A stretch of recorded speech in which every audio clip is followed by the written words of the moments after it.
What's going on? What's up, man? So, tell me about yourself. Who are you? Guy Lambert, WPGC Radio news director, also a Fox 5 contributor, and recently added the D.L. Hughley Truth podcast. So excited about that. Ooh, I haven't even heard about that. Well, you got to get on your phone right now and download it. That's what you got to do. Okay, so what is the podcast? What is it about? What's really interesting, what I like about DL is that he's a comedian. You know he's funny, but we also address a lot of issues that you wouldn't normally hear him address on his radio show. So whether it's politics, whether it's social issues, whether it's entertainment, we throw it all in together. I like to call it somewhat of a gumbo, and we make it all happen. Yeah, I've kind of seen he's somewhat of an activist in his own right because I've heard him speak on a lot of issues. You know, it's funny you say that. A lot of folks have said that you are our voice. You say things that we can't necessarily say. So I had the opportunity to sit beside him and co-host and listen to all those crazy things he says and try to keep my composure together, but at the same time have a good time. Okay, so how did you break into this industry? You know, it's funny that you asked that question. I started as an intern. And just like a lot of other folks, you know, you start with an internship, you get to know the folks that actually make the decision making. They hired me, and then I was making $5 an hour. Yeah, $5 an hour. And then they fired me for making $5 an hour. And then I ended up getting a full-time job and in radio, and I had to leave DC in order to do that. I tell people all the time, it's hard to start in a major market. Go to a smaller market, that way you can make your mistakes there, shine, and then come back to a big market. Okay. And how much has the media landscape changed over the years? Oh gosh, here in DC, I'd say it's changed a lot. You know, we used to be called Chocolate City. Y'all remember Chocolate City?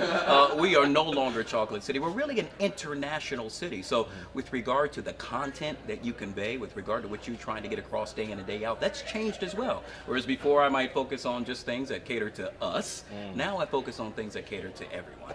And with you having a media background, such a strong media background, you're gonna make me blush, man. Thank you. To new entrepreneurs and people that want to get involved and get in front of the camera or even behind the camera, would you recommend that they go to college to learn those skills or just jump into the workforce? It's so interesting you say that. You know, I just finished a panel here at this amazing expo, and I can tell you that I told a lot of the folks that were kind enough to watch us and join us that, you know, I didn't graduate from college. I was lucky enough to get an internship when I was in school, and they ended up hiring me, and I never went back. College is key. It provides you with the essential tools to know what you need to do day in and day out. But more importantly, what I would say time and time again is you got to do an internship. It allows you to get hands-on. It allows you to meet the people that do the hiring. Right. So for me, you know, I ended up meeting the person that said, you know what, I remember you got that hot coffee for me. I remember you were always on time, and I remember you were studious, hence we're going to give you a job. I didn't get that job because I went to college. I got that job because I got an opportunity to meet that person got an opportunity to see what I do day in and day out. Got you. And once again, who are you and where can we find you? Guy Lambert, WPGC News Director, Joe Claire Morning Show. You can also check me out on Fox 5 as a contributor. Can't forget about the Hughley Truth podcast, co-host for that, at Guy Lambert News with a Z, at Guy Lambert News with a Z on Instagram, at Guy Lambert News with an S on Twitter. Don't ask me why, they just ran out of Z's when I went to Twitter. And of course, you can find me on Facebook as well.